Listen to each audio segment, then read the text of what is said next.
Now we will study about measurement of time. Time को कैसे measure करेंगे?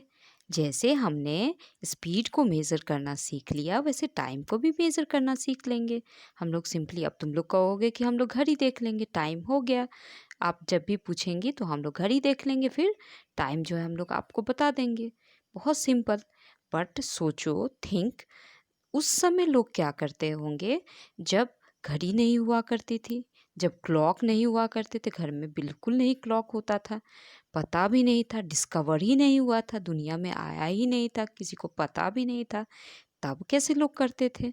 तो तुम कहोगे परछाई देख के पता लगा लेंगे। अगर परछाई जो है, शैडो हमारा जो है बहुत लंबा हुआ, अ, उस टाइम हम लोग बता सकते हैं। और शैडो जब छोटा होगा तो भी बता सकते हैं कि अप्रॉक्सीमेटली ये टाइम हुआ होगा। एग्जैक्ट तो नहीं बता सकते हैं क्योंकि घड़ी तो है ही नहीं।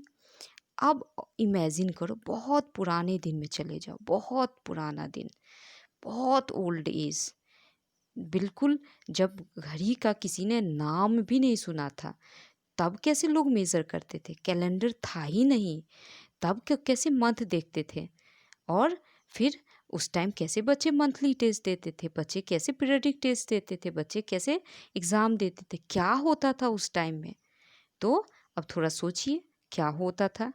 तो सबसे पहले एक दिन को कैसे वो लोग देखते थे, चेक कैसे बोलते थे कि एक दिन हो गया? तो कुछ घटनाएं जो होती थी पीरियडिक होती थी। अब पीरियडिक मैंने वर्ड यूज़ किया, तो जो पीरियड होता है, फर्स्ट पीरियड, सेकेंड पीरियड, तो आप देखते हो कि फर्स्ट पीरियड जो होता है, फर्स्ट पीरियड एक सर्टेन टाइम का होता है। जैसे वो टाइम चला गया तो क्या हो गया? वो घंटी लग जाती है। तो फिर सेकेंड पीरियड आता है, तो क्या होगा इसमें? टाइम जो है रिपीट होता है। जैसे आपने क्या किया, आप क्या किए, एक कोने से जो है दूसरे कोने में गए, यहाँ पे दूसरे तरफ गए, वॉक किए। आपने क्या किया, अपने रूम में एक कोने से दूसरे कोने में गए, फिर दूसरे कोने से फिर यहाँ पे आ गए, फिर यहाँ से फिर यहाँ गए, फिर यहाँ से फिर यहाँ आ गए। तो ये आप क्या कर रहे हैं? यहाँ जा रहे हैं, यहाँ से यहाँ आ रहे हैं, इसी बीच में आप जा रहे हैं। तो क्या कर रहे हैं? ये कैसा मोशन हो रहा है? ये भी तो मोशन है। आपने पोजीशन चेंज किया। पोजीशन कहाँ से चेंज किया? आपने पोजीशन चेंज किया, यहाँ से आप गए यहाँ पे, तो पोजीशन चेंज किया किसके साथ? टाइम के साथ चेंज किया। तो ये क्या हो गया? मोशन हो गया। और ये मोशन कैसा हो गया? पीरियडिक मोशन हो गया। ये मोशन कैसा हो गया? पीरियडिक मोशन हो गया कि बार बार, पीरियडिक मीन्स व्हाट? एक रेगुलर इंटरवल के बाद चेंज होना, बार बार रिपीट होना, मोशन का रिपीट होना, मोशन का रिपीट होना, ये क्या हो गया? पीरियडिक मोशन हो गया। जैसे पंखा जो है, फैन जो है, वो क्या हो रहा है? रिपीट हो रहा है। एक बार में तो नहीं, एक बार ही चल के ख़त्म हो गया, नहीं, वो बार बार घूमेगा, तो रिपीट हो रहा है। फिर जैसे आप झूला झूलते हैं, झूला में क्या होता है? रिपीटिशन होता है। ऐसा तो नहीं कि एक ही बार झूला झूलेंगे, बस यहाँ पे आ गए, फिर झूला झूलेंगे, फिर यहाँ पे आएंगे, फिर झूला झूलेंगे, फिर यहाँ पे आएंगे। तो ये जो झूला जो झूलने में जो इमोशन हो रहा है, आप यहाँ थे, फिर यहाँ आ गए, फिर आप यहाँ थे, यहाँ आ गए, फिर आप यहाँ थे, फिर यहाँ आ गए। तो ये आप क्या कर रहे हैं? मोशन को रिपीट कर रहे हैं। तो ये मोशन को क्या कहेंगे? Periodic motion. तो जो भी घटनाएं, उस समय तो घड़ी नहीं थी, तो जो भी घटनाएं ये लोग देखते थे कि पीरियडिक हो रहा है, तो उस घटनाओं को ले लेते थे और वही डिसाइड करता था टाइम। ओके।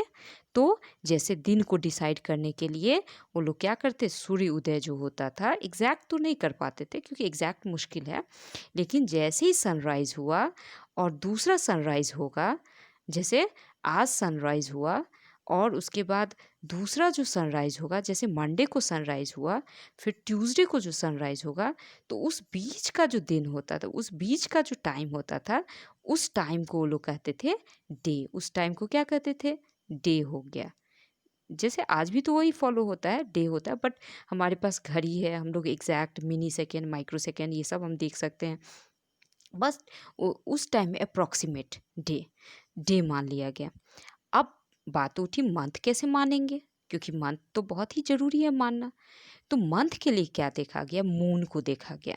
ओके, तो मून जो है वन जो है new moon to other new moon जो है मान लिया गया, one new moon to next मान लिया गया month. Month moon, M for moon, M for month, very easy. M for moon, M for month, very easy. उसके बाद ईयर किसको माना गया, ईयर, ईयर माना गया। देखो इसके लास्ट में जो है, आप देखो वाई हटा दो तो ये अर्थ से मैच कर रहा है। इट मीन्स व्हाट, तो अर्थ से कुछ ना कुछ इसका मीनिंग आ रहा है, इससे कुछ क्लू आ रहा है हम लोगों को। चलो आप जासूसी करते कैसे ईयर फाइंड होता था। तो यहाँ पे जो है एक ईयर जो माना जाता था उसको माना जाता था कि जितना टाइम लगा अर्थ को एक रेवोल्यूशन कंप्लीट करने। ये मान लो सन महराज हैं और इस सन महराज के चारों ओर जो चक्कर काट रहे हैं इनके चारों ओर, वो है अर्थ। वो क्या है, अर्थ है। जब ये पूरा चक्कर काट लिए इसके चारों ओर, तो क्या हो गया, ये हो गया रेवोल्यूशन। और ये रेवोल्यूशन जो है एक चक्कर जब काट लिए तो इट मीन्स 1 ईयर हो गया। तो आपको क्लियरली समझ में आ गया होगा। डे हो गया सनराइज टू सनराइज, मन हो गया ये मंथ हो गया new moon to new moon, year हो गया रेवोल्यूशन। तो आपको ये क्लियर हो गया होगा। अब जो है ये जो क्लॉक है, ये जो वॉचेस हैं, ये सारे जो है पीरियडिक मोशन पे डिपेंड करते हैं। और उस पीरियडिक मोशन का सबसे फाइन एग्जांपल है सिंपल पेंडुलम। तो सिंपल पेंडुलम क्या है, तो मैं एक फिगर दिखा देती हूँ। This is simple pendulum. ये इसको हम इधर करेंगे और ये जो है मूव कर रहा है। ये क्या कर रहा है, मूव कर रहा है, यहाँ से यहाँ, यहाँ से यहाँ। तो ये क्या हो रहा है, यहाँ से यहाँ मूव कर रहा है, यहाँ से यहाँ। तो ये हो गया पीरियडिक मोशन। तो आप बहुत तरह की घड़ी अब देख सकते हैं यहाँ पे। ये डिजिटल क्लॉक है। और अब नेक्स्ट हम लोग देखते हैं पीरियडिक मोशन। पीरियडिक मोशन में सिंपल पेंडुलम हम लोग देखते हैं। तो ये जो है, ये जो बॉल बाबू हैं, इनको बॉल बाबू नहीं कहेंगे, इनको क्या कहेंगे, बॉब। इसको क्या कहेंगे, बॉब कहेंगे। और इसके जगह हम लोग बॉल यूज़ कर सकते हैं। इसके जगह कोई जो है स्टोन को हम लोग बना सकते हैं। ज़रूरी नहीं कि इसी तरह का हमको मिलेगा तभी हम लोग कर सकते हैं। हम लोग इस तरह जो है कर सकते हैं। तो ये हो गया, बॉब हो गया। और ये क्या हो गया, स्ट्रिंग हो गया, धागा हो गया। तो ये हो गया आपका सिंपल पेंडुलम। ये क्या हो गया, सिंपल पेंडुलम हो गया। और ये सिंपल पेंडुलम जो है वो एक धागा से लटका हुआ है। तो ये मेटेलिक बॉल को कहेंगे, बॉल नहीं कहेंगे। ये इसके सम्मान में क्या हो जाएगा, धक्का लग जाएगा। हम लोग कहेंगे Bob, Bob of pendulum, Bob of pendulum. Okay. अब ये बॉब जो होगा, जब ये रेस्ट पोजीशन में होगा तो इस ये जो है महाराजा है, इनका जो है रेस्ट पोजीशन का भी नाम है, एक्स्ट्रा नेम है। That is called mean position. क्या कहेंगे, रेस्ट पोजीशन नहीं कहेंगे, इसका भी अलग है, तो नहीं तो गुस्सा आ जाएगा। इसका नाम क्या कहेंगे हम लोग, मीन पोजीशन। क्या कहेंगे हम लोग, मीन पोजीशन। Very good. यहाँ पे जो हो गया, ये जो वो है मीन पोजीशन, रेस्ट पोजीशन नहीं। ये कहेंगे मीन पोजीशन। ये किस पोजीशन में है, मीन पोजीशन में है। जब पूरी तरह रेस्ट में है तो उसको हम लोग मीन पोजीशन कहेंगे। अब मैंने थोड़े से इस राजा को, इस बॉब को, मुझे गुस्सा आया और मैं क्या करूँगी, थोड़ा सा इसको मैं डिस्प्लेस करूँगी। बोलूँगी कि अरे तुम रेस्ट पोजीशन नहीं, तुम रेस्ट नहीं ले सकते हो। थोड़ा सा मैंने क्या किया, उसको थोड़ा सा डिस्प्लेस कर दिया। अब जैसे ही मैंने थोड़ा सा डिस्प्लेस किया तो ये क्या करेगा, ये जो है मैंने क्या किया, मैंने यहाँ पे ले आई इसको, इसको ले आई। अब ये जो है यहाँ तक थोड़ा सा मैंने यहाँ पकड़ा था, थोड़ा सा यहाँ पे ले आई। यहाँ पे ले आके मैंने इसको छोड़ दिया तो ये नहीं ऐसा यहाँ पे जाएगा, ये यहाँ जाएगा, फिर यहाँ पे जाएगा, फिर यहाँ जाएगा, फिर धीरे धीरे यहाँ जाएगा, फिर यहाँ जाएगा, यहाँ जाएगा, फिर धीरे धीरे ये रुक जाएगा। तो ये क्या कर रहा है, ये हाफ मून शेप जो है मोशन कर रहा है। ठीक है, पीरियडिक मोशन कर रहा है, लेकिन ये हाफ में मून शेप है, ये लीनियर नहीं है, सीधे नहीं मोशन कर रहा है। ये कैसा है, हाफ मून शेप। आपने क्रेसेंट मून को देखा होगा, उस तरह का ये मोशन कर रहा है। तो क्या इसको लीनियर कहना जो है, लीनियर कहना जो है सही होगा? तो ये सही बिल्कुल नहीं होगा। ये कैसा मोशन है, टू एंड फ्रो मोशन है। ये कैसा मोशन है, टू एंड फ्रो मोशन। ये जो है क्रेसेंट टाइप मोशन है। तो आप क्रेसेंट टाइप मोशन बिल्कुल नहीं लिखना, क्योंकि नंबर भी आपके क्रेसेंट टाइप आ जाएंगे।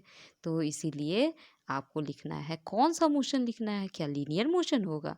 तो नहीं, इसका जो है, इसका जो हम अलग नाम देंगे, क्योंकि ये रेस्ट पोजीशन को, इसके रेस्ट पोजीशन को हमने मीन पोजीशन कहा, हमने इसके बॉल को कहा बॉब, तो इसके मोशन को भी हमने अलग नाम दिया। तो इसके मोशन का नाम है ऑसिलेटरी मोशन। इसके मोशन का क्या नाम है, ऑसिलेटरी मोशन। तो आपको ये समझ में आ गया होगा। अब जो है ऑसिलेशन, अब एक ऑसिलेशन किसको कहेंगे? अब पेंडुलम बाबू ने कब एक ऑसिलेशन जो है किया, ये कैसे हम लोग कह सकते हैं? तो जब बॉब क्या करेगा, वन पोजीशन से मीन पोजीशन से स्टार्ट करेगा और मीन पोजीशन पे आएगा, या पोजीशन नंबर ए से स्टार्ट करेगा तो फिर से ए पे आएगा। तो उस पोजीशन को, उसको कहेंगे हम लोग वन ऑसिलेशन। उसको हम लोग क्या कहेंगे, वन ऑसिलेशन। तो अब यहाँ से हम लोग ले लेते हैं वन ऑसिलेशन का डेफिनेशन। तो हम लोग जो है, pendulum is said to have completed one oscillation when its bob start from its mean position O moves उसके moves to A to B and back to A. क्या हुआ, moves from O to A to B back to O. अब ये तो बिल्कुल नहीं समझ में आया, बिल्कुल नहीं, थोड़ा भी नहीं समझ में आया। अब ये क्या मैं क्या आप बोल रही, कुछ भी नहीं समझ में आया। तो चलो हम लोग जो है देखते हैं। अच्छा, जब ये जो ए और बी पोजीशन है उसको क्या कहेंगे हम लोग? इसको तो हमने कह दिया, इसको तो हमने मीन पोजीशन कहा। इस दोनों पोजीशन को भी कुछ कहना पड़ेगा, क्योंकि ये तो गुस्सा आ जाएगा, क्योंकि इसने बोला कि मीन, मुझे रेस्ट पोजीशन नहीं कहो, मुझे मीन पोजीशन कहो, मुझे बॉल नहीं कहो, मुझे बॉब कहो। तो ये तो गुस्सा आ गया। अब इसके इस पोजीशन का भी नाम रखना पड़ेगा। तो इस पोजीशन का नाम है एक्सट्रीम पोजीशन। इस पोजीशन का नाम क्या है, एक्सट्रीम पोजीशन। अभी बहुत खुश हो गया, अरे मैं इतना स्पेशल हूँ, मेरे जो है पोजीशन का नाम रखा जा रहा है एक्सट्रीम पोजीशन, मीन पोजीशन, तो कुछ अलग मैं हूँ। तो ये बहुत खुश हो गया। अब हम लोग कहेंगे, अब किसको हम वन ऑसिलेशन कहेंगे? तो वन ऑसिलेशन जो होगा, किसको कहेंगे हम लोग वन ऑसिलेशन? तो क्या कह रहा था, ओ से ए से बी और बी से फिर ओ से ए से बी से ओ। सारे तो पोजीशन आ गए, ओ ए भी आ गया, बी भी आ गया, ओ भी आ गया। इट मीन्स ओ से ओ पोजीशन जो हो गया वॉज वन ऑसिलेशन। चलिए फिर से हम लोग करते हैं, वन एक्सट्रीम टू, अगेन एक स्ट्रीम से फिर से यहीं ए से चला, ए को वापस आया। जैसे स्कूल से, घर से आप स्कूल गए, और घर से आप स्कूल गए और छुट्टी में कहाँ जाते हैं, वापस घर। तो आपने कितने ऑसिलेशन, अगर आप पेंडुलम बाबू हैं तो पेंडुलम बाबू हैं तो कितने ऑसिलेशन आपने कंप्लीट किए, वन ऑसिलेशन। जब आप स्कूल को अगर मान लेते हैं तो स्कूल से आप घर गए, घर से वापस स्कूल आए, तो आपने कितने ऑसिलेशन कवर किए, वन ऑसिलेशन। तो अगेन आप जो है ये ऑसिलेशन समझ में आ गया आपको। और जो टाइम जो लगा एक ऑसिलेशन कंप्लीट करने में, उसको कहेंगे टाइम पीरियड। उसको क्या कहेंगे? अब ये बोलता है टाइम नहीं कहो, हमको क्या कहो? टाइम पीरियड कहो। मेरे जो है मैं अलग सा मोशन हूँ, मैं ऑसिलेटरी मोशन हूँ, मैं लीनियर मोशन नहीं हूँ, स्ट्रेट लाइन मोशन नहीं हूँ, रेक्टिलियन लीनियर मोशन मुझे पसंद नहीं है। मेरा मोशन जो है ऑसिलेटरी होगा। क्यों? क्योंकि मैं सीधा मोशन नहीं कर रहा हूँ, मैं टेढ़ा हूँ। मैं कैसा मोशन कर रहा हूँ? मैं हाफ मून शेप मोशन कर रहा हूँ, टू एंड फ्रो मूव कर रहा हूँ। तो मैं लीनियर कैसे हो सकता हूँ? रेक्टिलिनियर लीनियर कैसे हो सकता हूँ?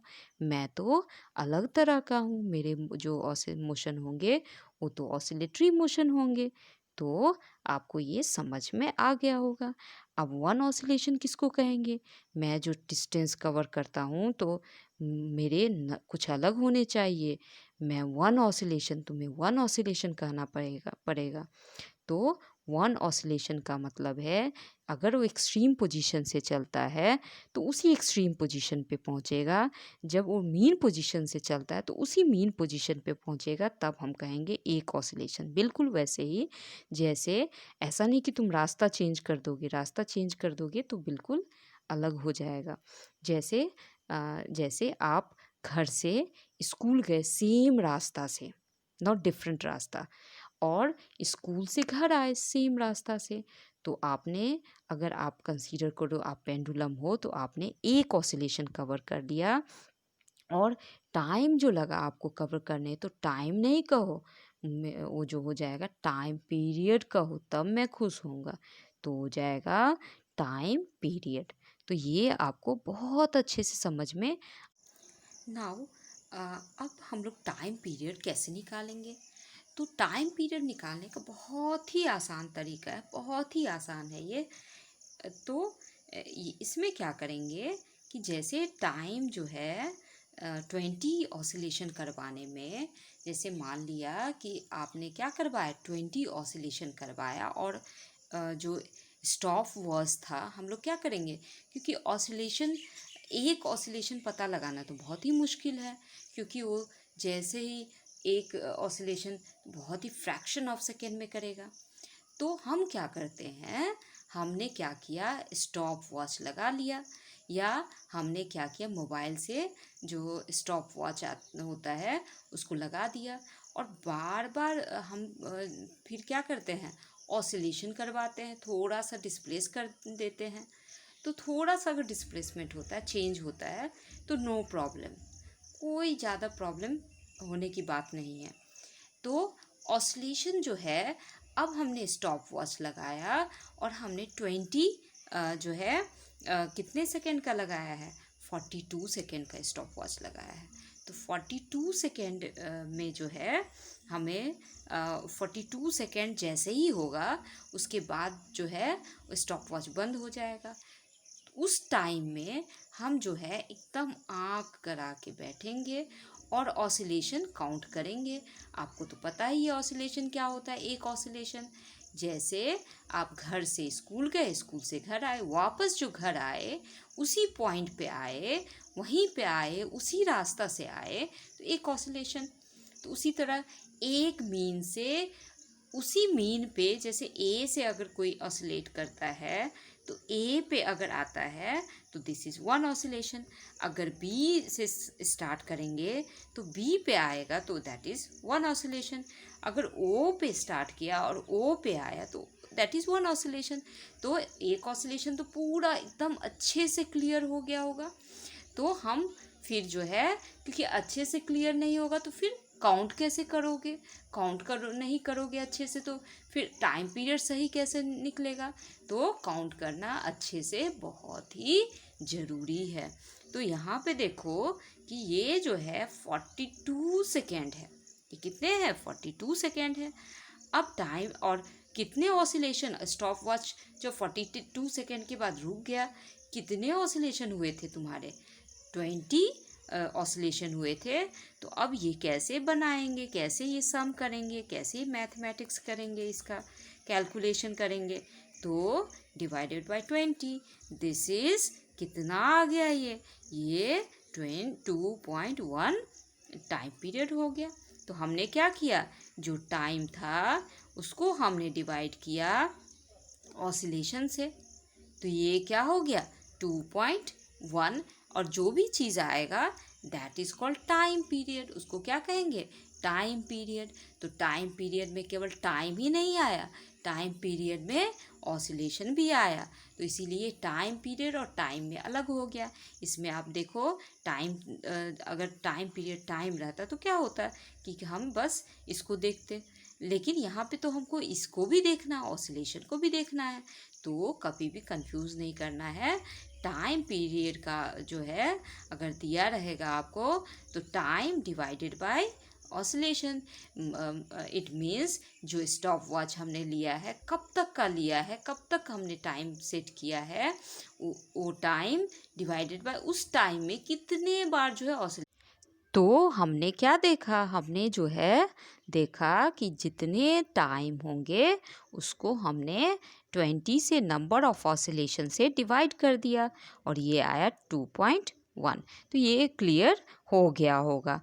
अब हम लोग चलते हैं कि अभी जो क्लॉक है उस वो क्या करता है, इलेक्ट्रिक सर्किट यूज़ करता है, इलेक्ट्रिक सर्किट होता है उसमें। इलेक्ट्रिक सर्किट तो क्लियर हो गया होगा आप लोगों को, जब आपने 6 में पढ़ा हुआ था। इलेक्ट्रिक सर्किट क्या है, पाथ है, रास्ता है जिसमें कि इलेक्ट्रिसिटी फ्लो करता है। तो ये क्लियर हो गया होगा। और उस फ्लो करने में सेल भी चाहिए। सेल में क्या होता है, ये जो सेल जो होता है हम लोग जो है टॉर्च में यूज़ करते हैं, तो ये टॉर्च वाला सेल जो है इलेक्ट्रिक सर्किट जो है कंप्लीट करने में मदद करता है। तो इलेक्ट्रिक सर्किट है, इलेक्ट्रिसिटी रहेगा तो यहाँ पे क्या होगा, सेल भी रहेगा। तो ये क्लॉक में जनरली क्या होता है, ये जो क्लॉक होते हैं जो इस तरह की इलेक्ट्रिक सर्किट कंटेन करते हैं विथ वन और मोर सेल, एक से ज़्यादा भी सेल हो सकता है उसमें। ये नहीं कि एक ही सेल होगा तो हम लोग जो है कह देंगे, एक से ज़्यादा भी सेल हो सकता है। तो ये जो क्लॉक होंगे उसको कहेंगे क्वार्ज क्लॉक। क्या कहेंगे इसको, क्वार्ज क्लॉक। और आपने क्वार्ज का घड़ी भी देखा होगा, क्वार्ज का घड़ी बहुत ही फेमस होता है। तो आप एकदम याद करना बहुत ही ईजी है, बिकॉज़ क्वार्ज जो है आपको याद ही रहेगा क्योंकि क्वार्ज एक घड़ी की फेमस कंपनी है। तो ये जो घड़ियां हैं जो आज यूज़ होता है, क्लॉक जो यूज़ होते हैं दैट इज़ क्वार्ज क्लॉक। और ये क्यों यूज़ होता है, क्योंकि इसके ये जो टाइम दिखाता है वो बहुत ज़्यादा एक्यूरेट होता है। तो इसीलिए जो पहले ज़माने में जो क्लॉक होता था उससे ये अच्छे से टाइम दिखाता है। तो इसीलिए ये जो है क्वार्ट्ज क्लॉक बहुत ही अच्छा होता है और अभी इसी का यूज़ किया जाता है। ये अब है यूनिट ऑफ टाइम और स्पीड। क्या क्या यूनिट होंगे, अब देखो यूनिट तो बहुत इम्पोर्टेंट है। यूनिट जो है किसी को, अगर मान लो कि नंबर है 16 और उसमें हमने यूनिट लगा दिया केजी, तो तुम्हारे दिमाग में क्या आएगा, तो तुम्हारे दिमाग में आएगा कि कोई ऐसा चीज़ है जो वेट की बात यहाँ पे हो रही है। तो 16 केजी की बात हो रही है, 16 ग्राम अगर हमने किया 16 ग्राम की बात हो रही है। तो यूनिट तो बहुत ज़रूरी है, यूनिट ही से हमें सही जो है पता चलता है कि एक्चुअली है क्या। तो यूनिट कैसे करेंगे हम लोग, तो सबसे पहले जो टाइम का जो यूनिट है, टाइम का यूनिट है सेकेंड। टाइम का यूनिट क्या है, सेकेंड है। और बड़े यूनिट की बात करें तो बड़े यूनिट क्या हो जाएंगे, सेकेंड के ऊपर मिनट्स, और मिनट्स के ऊपर आर हो जाएंगे। तो आपको पता ही होगा बेसिक यूनिट क्या होगा, बेसिक मीन्स मेन यूनिट क्या होगा, सो दिस इज सेकेंड हो जाएगा। अब यहाँ पे आपको ये पता ही होगा कि जो 1 आवर में 60 मिनट और 1 मिनट में 60 सेकेंड। तो 1 आवर में कितने, 1 आवर में जो है 60 मिनट और 60 मिनट और 1 मिनट में 60 सेकेंड। सो ये तो आपको पता होना ही चाहिए, नहीं तो क्या होगा, ये तो साइंस है, मैथ में तो ये तो पता होना ही चाहिए, मैथमेटिक्स है ये। तो ये हो जाएंगे लार्जर यूनिट हो जाएंगे मिनट्स एन आवर। और छोटा यूनिट जो हो जाएगा, बहुत छोटा यूनिट जो हो जाएगा, बेसिक यूनिट जो हो जाएगा वो हो जाएगा सेकेंड। अब आगे हम लोग पढ़ते हैं, स्पीड की ओर चलते हैं। तो स्पीड की ओर चलने में हम लोग देखते हैं स्पीड का फॉर्मूला क्या होगा। तो स्पीड का फॉर्मूला जो होता है डिस्टेंस बाय टाइम होता है। स्पीड का फॉर्मूला क्या होता है? Distance by time. अब अगर निकालना हो कि जो है टाइम क्या होगा, अगर मान लो कि स्पीड और डिस्टेंस दिया रहे तो टाइम क्या होगा, तो हम बहुत इजी से निकाल सकते हैं।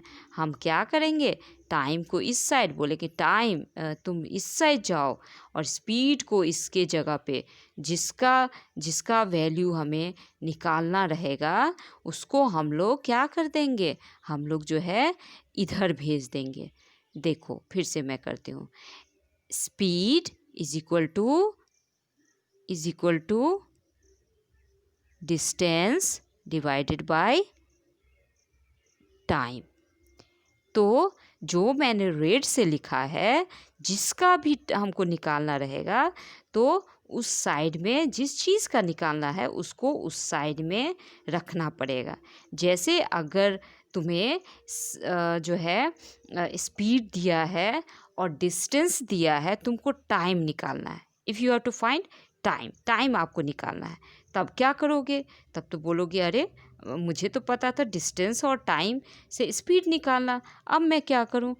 तो बहुत जो है इजी है ये, ज़्यादा टेंशन लेने की बात नहीं है। बस क्या करना है, बुद्धि लगाना है और ट्रिक से जो है तुरंत आर पार हो जाना है। अब इसको क्या करेंगे हम लोग, ये पहले मैं बता देती हूँ, उसके बाद जो है क्या यूनिट होगा। मैं इसको इधर कर दूँगी, बोलूँगी टाइम तुम इधर चले जाओ, क्योंकि मेरा वैल्यू निकालना है। स्पीड बोलेगा अब तुम इधर, टाइम बोलेगा कि अरे मेरा इम्पोर्टेंस बढ़ गया है, अब मुझे निकालना है, मुझे लोग निकालेंगे, जो है मेरा वैल्यू निकालेंगे, तुम इधर आ जाओ, मेरे साइड में आ जाओ। क्योंकि उस टाइम तो टाइम और डिस्टेंस पता था, हम टाइम जो है उस सेकेंड के स्पीड के प्लेस पे जाएगा और स्पीड टाइम के प्लेस पे आएगा। अब क्या हुआ, अब क्या बात हुई कि डिस्टेंस जो है अब निकालना है। अब क्या करेंगे, डिस्टेंस कैसे निकालेंगे? तो फिर से मैं लिखती हूँ फॉर्मूला, स्पीड जो है, फिर से मैं फॉर्मूला लिखती हूँ, speed is equal to distance divided by time. तो अगर टाइम निकालना है तो हम लोग टाइम को सीधा ऐसे भेज देंगे, d/s लिख देंगे। अब डिस्टेंस पता करना है, अब क्या करेंगे, डिस्टेंस को इस साइड में लाना पड़ेगा। कोई भी चीज़ निकालना है तो हमको इस साइड में लाना है, तब कैसे करेंगे? तो बहुत इजी है, जस्ट अपोजिट कर दो इसको। आप लिखो, इसको पलट दो, distance by time is equal to speed, distance by time is equal to speed. आप क्या करो, अब जो है डिस्टेंस हमें निकालना है और टाइम नीचे में है, तो आपको पता होगा जो चीज़ नीचे है वो ऊपर जाती है, मल्टीप्लाई होती है। नीचे है इसका मतलब डिवीज़न, इधर जाने के बाद मल्टीप्लिकेशन में चेंज हो जाता है। तो अगर प्लस है तो माइनस हो जाता है, राइट और लेफ़्ट में तो पता ही है आपको। तो तुम बोलोगे कि अब मैं इस साइड जाता हूँ, तभी तो डिस्टेंस निकलेगा। तो अब क्या हो जाएगा, distance is equal to speed into time. उसके बाद time is equal to distance by speed, और स्पीड का तो बहुत क्लियर है, डिस्टेंस बाय टाइम। अब इसका यूनिट हम लोग निकालते हैं। डिस्टेंस का क्या हो जाएगा, मीटर, सेंटीमीटर, किलोमीटर, ये हो जाएगा। लेकिन सेंटीमीटर तो बहुत छोटा हो गया, तो हम लोग बेसिक यूनिट लेते हैं मीटर और जो है सेकेंड। मीटर कैसे करेंगे हम लोग, इसको मैं डिस्टेंस का क्या लिखूंगी, मीटर बाय टाइम का क्या हो जाएगा, अभी मैंने निकाला था second. So this is metre by second, that is basic unit of time. Metre by second is basic unit of time. तो मुझे लगता है आप लोगों को समझ में बिल्कुल अच्छे से समझ में आ गया, अब कोई प्रॉब्लम नहीं है। जैसे अब क्या करोगे, अब दूसरा भी यूनिट है।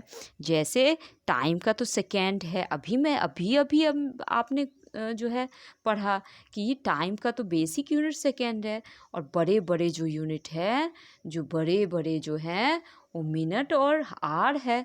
तो क्या होगा अब इसमें, तो यहाँ पे क्या होगा, हो सकता है सेकेंड की जगह मिनट आ जाए, हो सकता है सेकेंड की जगह आर आ जाए, तो हो सकता है कि मीटर की जगह किलोमीटर आ जाए। तो ये भी यूनिट हम लोग लिख सकते हैं, नो प्रॉब्लम। ये भी यूनिट चल सकता है। कौन यूनिट, जिसको मैं घेर के अब मैं बहुत पास ला रही हूँ, जो तुम्हें दिखेगा वही, उसी की बात मैं कर रही हूँ। क्या दिख रहा है तुम्हें, ब्लू ब्लू वाले जो सर्कल में क्या दिख रहा है, मीटर बाय मिनट और किलोमीटर पर आवर। और बेसिक यूनिट क्या है, बेसिक यूनिट है मीटर बाय सेकेंड। अगर आपने ये नहीं लिखा तो आपके नंबर जो है पूरे नहीं होंगे। अगर आपको 10 मार्क्स मिलना है तो आपको मिलेगा, ये हट जाएगा, आधा मार्क्स मिलेगा, 0 मिलेगा। तो please take care of this. आपको एकदम केयर रखना है, यूनिट लिखना ही है, क्योंकि बहुत बार हम छोड़ देते हैं, यूनिट लिखते ही नहीं है, हड़बड़ी में छोड़ देते हैं। तो हमेशा यूनिट लिखना बहुत ही ज़रूरी है। अब ये यूनिट कैसे लिखें, जो सिंबल होता है जितने भी यूनिट का, सब किस में होता है, किलोमीटर। जैसे सिंगुलर में जैसे 50 किलोमीटर, तो 50 है, मोर देन 1 है, तो इसका मतलब किलोमीटर्स होना चाहिए। तो no, it is 50 kilometre, singular में होगा। यही तो, इसीलिए तो ये लिखा गया है, यही तो समझाने के लिए। 8 centimetre, not 8 centimetres, only what, 8 centimeter. Now let's move to other side. अब दूसरी तरफ हम लोग मूव करते हैं।